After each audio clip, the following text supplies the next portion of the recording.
کہ جب وہ یورپ کا پلیگ آیا اور انگلینڈ کی گریٹ فائر لندن کی، اور اس کے نتیجے میں یہ انڈسٹریل ریولوشن، تو وہاں سے جو خرابی آگے بڑھی، دنیا پہ قبضہ کرنا ہے، ساری دنیا سرنڈر کر رہی ہے، عالم اسلام جو ہے وہ ریزسٹ کر رہا ہے۔ مسلمان اس وقت بہت بڑی پاور تھی، اوٹومن امپائر۔ سنا ہے کہ آج کل پاکستان ٹی وی پہ کوئی ایسا ڈرامہ دکھایا جا رہا ہے کہ سارے پاکستان میں اس کی وجہ سے تہلکہ مچا ہوا ہے۔ خیر مجھے نہیں پتا، اوٹومن امپائر ایک طاقت تھی، ریزسٹ کر رہے ہیں۔ اب مسلمانوں کے ریزسٹنس کو توڑنے کے لیے انہوں نے 3 فتنے مسلمانوں میں پلانٹ کیے۔ ایک انڈیا اور پاکستان میں قادیانیت، جھوٹا نبی۔ ایک ایران میں بابی اور بہائی مذہب، جھوٹا امام زمانہ، اور پھر بعد میں اس نے خدائی کا دعویٰ کیا۔ اور ایک عرب دنیا میں وہابیت۔ اور یہ تینوں فتنوں میں ایک چیز مشترک، اور وہ یہ ہے کہ یہ تینوں اپنے علاوہ باقی سارے عالم اسلام کو کافر و مشرک سمجھتے ہیں۔ علماء اہل سنت آج کے نہیں، اس وقت کے جب یہ وہابیت آ رہی تھی، خون کے آنسو ہوتے تھے کہ پیغمبر کی حدیث ہے اہل قبلہ جو ایک قبلے پہ متفق ہیں ان کو کبھی کافر نہ کہنا، اور انہوں نے تمام عالم اسلام کو کافر ڈکلیئر کیا۔ قادیانیت کا بھی یہی، سب پاکستان کے، انڈیا کی، دنیا بھر کے مسلمان کافر ہیں اگر غلام احمد قادیانی کی نبوت کو نہ مان۔ پاکستان کا فورن منسٹر، پہلا فورن منسٹر تھا، بہت قابل آدمی، نماز جنازہ پڑھنے سے انکار کر دیا قائد اعظم کی۔ یہ کافر کی نماز جنازہ ہم نہیں پڑھ سکتے۔ وہاں جا کے بیٹھ گیا جہاں پاکستان کے باقی ہندو اور سکھ بیٹھے تھے۔ خیر بہائی مذہب، یہ ایران کا اتنا بڑا فتنہ تھا، لیکن اس وقت اصل بات ہو رہی ہے کہ یہ دونوں پھر بھی ناکام رہے۔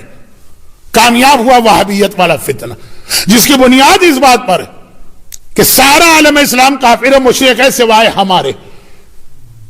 چنانچہ جب پہلی بار ان کو موقع ملا حجاز کی، اچھا ان کا ہیڈ کوارٹر ہے نجد بیچ میں، یعنی اس کی ایک طرف چلے جائیے تو مکہ مدینہ ہے، دوسری طرف چلے جائیے تو نجف و کربلا۔ اور جب یہ فتنہ آگے بڑھا تھا اس وقت اوٹومن امپائر تھی، الگ الگ ملک نہیں تھے کہ پاسپورٹ اور ویزے، پورا ایک ملک، ایک خلافت تھی، کسی بھی ملک میں جا سکتے تھے۔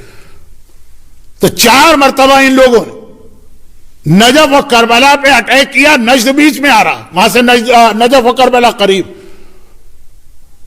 وہی جو جہاں سے مجلس شروع ہوئی تھی۔ میدان احد میں ہندا نے کب اٹیک کیا؟ مدینے پہ، عید کی خوشیاں، مسلمان عید منا رہے ہوں گے، غافل ہوں گے، چنانچہ اس وقت اٹیک کرو۔ ہندا کی سیرت پر چلنے والے، ابو سفیان کو اپنا پیر و مرشد سمجھنے والے وہابیوں نے جو پہلا اٹیک نجف پہ کیا تھا، نجف پہ نہیں کیا تھا، کربلا پہ۔ 18 ذی الحجہ غدیر کا دن تھا، اور 18 ذی الحجہ کو پورے کربلا کی خاصیت تھی کہ سوائے عورتوں کے، چھوٹے بچوں کے اور بوڑھے مردوں کے سب نجف جاتے تھے۔ غدیر مولا کا روضہ، خالی جا کے وہ 2-4 قصیدے نہیں پڑھتے تھے، تشدید بیعت کرتے تھے، جس طرح یہ سمجھتے تھے جیسے آج ہم پیغمبر کے زمانے کی غدیر میں بیٹھے ہیں اور پیغمبر کہہ رہے ہیں من کن تو مولا، کس طرح علی کے ہاتھ پہ ہاتھ رکھ کے بیعت کرنا۔ پورا کربلا خالی ہوتا تھا سوائے عورتوں کے، سوائے بچوں کے اور سوائے بوڑھے لوگوں کے۔ یہ جو ایسنشل سروسز، پہلا اٹیک وہاں ہوا، بقی بعد میں کربلا پہ اٹیک ہوا کیونکہ کربلا خالی۔ اس کے بعد یہ طریقہ ہوا کہ نہیں، ایسے موقعوں پہ بھی لوگ شہر خالی نہیں کرتے ہیں۔ امام مظلوم کے روضے تک پہنچے، یہ گنبد توڑا گیا، لیکن گنبد مذہبی عقیدے کی وجہ سے نہیں توڑا گیا، ڈاکے کی وجہ سے اس پہ جو ہیرے اور جواہرات اور زمرد اور یہ سارے قیمتی جواہرات لگے تھے، باقاعدہ اتنے اونٹ بھر کے لے جائے گئے کربلا سے جو انہوں نے مال و اسباب لوٹا۔ کوئی عورت کو نہیں چھوڑا، کسی بچے کو نہیں چھوڑا۔ اسی مہینے، آج 31 مئی ہے نا، ابھی آدھی رات نہیں ہوئی، اسی مہینے افغانستان میں اس شیعہ ہاسپٹل پہ حملہ ہوا، میٹرنٹی ہوم میں، جہاں اور بھی پیشنٹ تھے، سب کو چھوڑ کے صرف پریگننٹ عورتوں کو یا نیو بورن بیبی کو نشانہ بنایا گیا شیعہ۔ یہ ہوا تھا کربلا میں، جو بعد میں اس کی رپورٹ تیار ہوئی. 22,000 کیجویلٹیز آج سے 200 سال پہلے کربلا میں ہوئی تھی. اور امام مظلوم کی زری کے قریب جس انداز سے بےہودہ حرکتیں کی گئی, ہمیں یزید کا مدینہ کا اٹیک یاد آ رہا. اور اس کے بعد بھی ہر 1-2 سال کے بعد یا نجف پہ اٹیک, یا کربلا پہ, یا نجف پہ, یا کربلا. کتنے علماء, کتنے مراجع, کتنے مجتہدین, وہابیوں کا یہ حملہ تھا. یہ نجد ہے, نجد کے ایسٹ میں یہ آتا. اب پھر ویسٹ کی جانب چلے, اور بہت کم لوگوں کو معلوم ہے, لیکن یہ ایک فیکٹ ہے تاریخ کا. جنت البقیع پہ 2 مرتبہ انہوں نے اٹیک کیا ہے, 2 مرتبہ جنت البقیع کے روزے توڑے. جو فرسٹ ٹائم تھا یہ 1806 1807 تھا, اور 50 سال کے بعد وہ روزے دوبارہ تعمیر ہو گئے. اور پھر 1926 میں وہ اٹیک کیا جس پہ پروٹیسٹ کرنے کے لیے آج ہم یہاں پہ جمع ہوئے. آج ہمارے اس پروٹیسٹ کا مقصد دنیا کو بھی بتانا ہے, اور اس مچھلی, اس مینڈک یا پرندے کی سنت کی عمل کرنا. جب حضرت ابراہیم کو آگ میں پھینکا جا رہا ہے, وہ پرندہ اپنی چونچ سے پانی کے چند قطرے گرا رہا ہے آگ پر. پوچھا جا رہا, پاگل ہو رہے ہو, یا ایسی آگ تمہارے چند قطرے؟ کہا میرا مسئلہ یہ نہیں ہے کہ ان کو ختم کرو, میرا مسئلہ ہے کہ قیامت کے دن خدا سوال کرے گا کہ میرا خلیل تمہارے سامنے آگ میں جلتا رہا, تم نے کیا جواب دیا؟ جتنی میری کیپیسٹی. قیامت میں ہم سے سوال ہوگا. رسول کی بیٹی کا روزہ ٹوٹ گیا, امام حسن کے روزے کے اوپر بلڈوزر چلا دیے گئے, اولاد رسول کی توہین کی گئی, تم نے کیا کیا؟ آج کی یہ مجلس العصر سینٹر میلبرن میں اس سوال کے تفصیلی جواب کی ایک شق.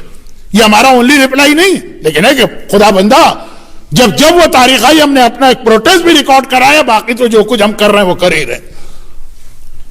پہلا اٹیک جو تھا 1806, سر رچرڈ برٹن, بہت مشہور انگلینڈ کا سیاح ہے جس نے الف لیلہ کا عربین نائٹ کا انگلش ٹرانسلیشن کیا ہے. اس سے پہلے والا جو یہ مسلمان بن کے مکہ مدینے میں انٹر ہوا تھا, کیونکہ مکہ مدینے میں نان مسلم کو جانے کی پرمیشن نہیں تھی, تو اس نے اپنے آپ کو مسلمان شو کیا تھا. اس سے پہلے والا جو تھا وہ 1809 میں جنت مدینے گیا تھا. وہ کہتا تھا جنت البقیع میں انٹر ہوا ہوں تو مجھے ایسا لگا کہ کوئی ارتھکویک آیا ہے پوری بقیع اس انداز سے, جیسے کوئی زلزلہ آ جائے, ارتھکویک آ جائے, شہر تباہ ہو کے رہ جاتے ہیں. اس انداز سے سارے روزے ٹوٹے ہوئے اور منہدم پڑے ہوئے. مگر 50 سال کے بعد دوبارہ اس انداز سے یہ روزے بنے کہ آج آپ جس ڈیمولیشن کی یاد بنا رہے ہیں, وہ شاندار روزے, وہ تصویریں, وہ پکچر جو آپ کو انٹرنیٹ پہ اور ہر جگہ نظر آ رہی ہیں, یہ بعد کے بنے ہوئے روزے ہیں, فرسٹ ڈیمولیشن کے بعد. میرا اندازہ ہے کہ اگر آپ انٹرنیٹ پہ جائے, ویکیپیڈیا وغیرہ یا اور first demolition, second demolition type کریں تو پوری ہسٹری آ جائے گی. کل آپ یہی ایک کام کر لیجئے گا. تو وہابیت نے جب طاقت پکڑی تو پہلا اٹیک کیا تھا. لیکن جیسا کہ میں نے عرض کیا کہ بقیع میں تو پیغمبر کے جگر کے وہ ٹکڑے دفن کہ اس کی آگے تو ساری کائنات کی کوئی حیثیت نہیں. لیکن ان کے مظالم میں یہ بھی ہے کہ یہ پھر میدان احد گئے. جناب حمزہ کا روزہ تھا, جناب حمزہ کے روزے کو بھی ڈیمولش کیا گیا. وہی جو شروع تقریر میں نے کہا تھا کہ احد کی لڑائی کی ڈیٹس ہیں تو آج کی تاریخ سے بہت میچ کر رہا ہے احد کا واقعہ. میدان احد میں جناب حمزہ کی قبر پہ ظلم ہوا, شروع تقریر میں تھا ان کی باڈی پہ ظلم ہوا, میت پہ. اور آخر تقریر میں خالی میت نہیں, پورا روزہ بنا تھا شاندار, کس طرح سے تو توڑا گیا. جو لوگ بھی حج اور عمرہ کر کے آتے ہیں ان سے پوچھے آج جناب حمزہ کے روزے کی کیا حالت. اب ہم لوگ یہ تذکرہ اس لیے نہیں کرتے ہیں کہ اس سے ذرا سا بقیع کے روزوں کی اہمیت تھوڑی سی کم ہوتی نہ محسوس ہو, ایسا لگے دونوں ایکول نہیں. چہاردہ معصومین ہے, جناب حمزہ بعد میں آتے. اسی لیے حتیٰ ہمارے یہاں مکے کا جو قبرستان ہے, جیسے مدینہ کا جنت البقیع ہے, مکے کا جنت المالا ہے, وہ بھی بہت اہم. حضرت ابو طالب کا روزہ ہے, حضرت عبد المطلب کا روزہ ہے, حضرت خدیجہ طاہرہ کا روزہ ہے, ہماری اور آپ کی ماں. وہ بھی ان وہابیوں نے بقیع سے پہلے اٹیک کر کے ڈیمولش کیا. اس کا بھی دل چاہتا ہے بیان کا، لیکن یہ ہے کہ کہیں ایسا نہ بقی کے روزوں کی اہمیت ان کے برابر آ جائے. ہم ان میں سے ہر ایک کی عظمت کو مانتے ہیں، لیکن حسن مجتبیٰ سجاد ان کا رتبہ بلند. لیکن بہرحال جب مظالم کی بات آ رہی اور جب اس نے کدال اٹھائی جس نے جنت البقیع کے روزے توڑے اور پلٹ کے دیکھا تھا رسول خدا کے روزے کا گنبد نظر آ رہا تھا، کہا تھا نا ھذا الصنم الاکبر، دنیا کا سب سے بڑا بت تو یہ ہے، پہلے اس کا خاتمہ کرنا. یہ وہ وہابی فکر ہے کہ اپنے ہاتھ میں عصا لے کے چلتا ہے. وہ مستحب ہے نا، جب آدمی 40 کا ہو جائے، 40 کراس کرے تو مستحب ہے کہ اپنے ہاتھ میں عصا لے کے چلو. کہا ھذا عصای افضل من محمد، یہ میرا جو عصا ہے نا یہ محمد سے افضل ہے، یا خیر من محمد سے بہتر، کیونکہ یہ مجھے فائدہ پہنچا رہا ہے. محمد کیا فائدہ پہنچا سکتا ہے؟ وہ تو قبر میں مل کے مٹی میں مل کے ختم ہو گیا. یہ تو فکر ہے اس مذہب کی. جہالت اللہ علمی. جب ان کی پہلی حکومت قائم ہوئی تھی، انہوں نے تمام مسلمانوں پر گریجولی حج کی پابندی لگانا شروع کی. 1806 میں بقیع پہ پہلا اٹیک ہوا جو حکومت قائم ہوئی تھی. 1806 اور 1807 عراق ایران کے حاجیوں پہ پابندی، وہ حج نہیں کر سکتے، کافر مکے میں نہیں آئے گا. 1808 اور 1809 شام اور مصر کے حاجیوں پہ پابندی، وہ کافر. تو کہ یہ حکومت ختم ہو گئی، کیونکہ اس وقت وہ مجھ سے نہیں پڑھا جاتا نام، کتنا مشکل ہے. تغلل جو آج کل بہت فیمس نام ہے، عثمانی خلافت قائم تھی. مصر سے اٹیک ہوا، ان کا خاتمہ ہو گیا. سارے مسلمان نجس تھے، کافر ہیں، ان کو آنے ہی نہیں دیں گے مکے مدینے میں، کیونکہ اصل مقصد وہی تھا کہ عالم اسلام کی میجورٹی کو کافر بنانا. یہ وہابیت آج بھی ہمارے سینے پر ہے. حالات کچھ بدل رہے ہیں لیکن ابھی اتنے بھی نہیں بدلے.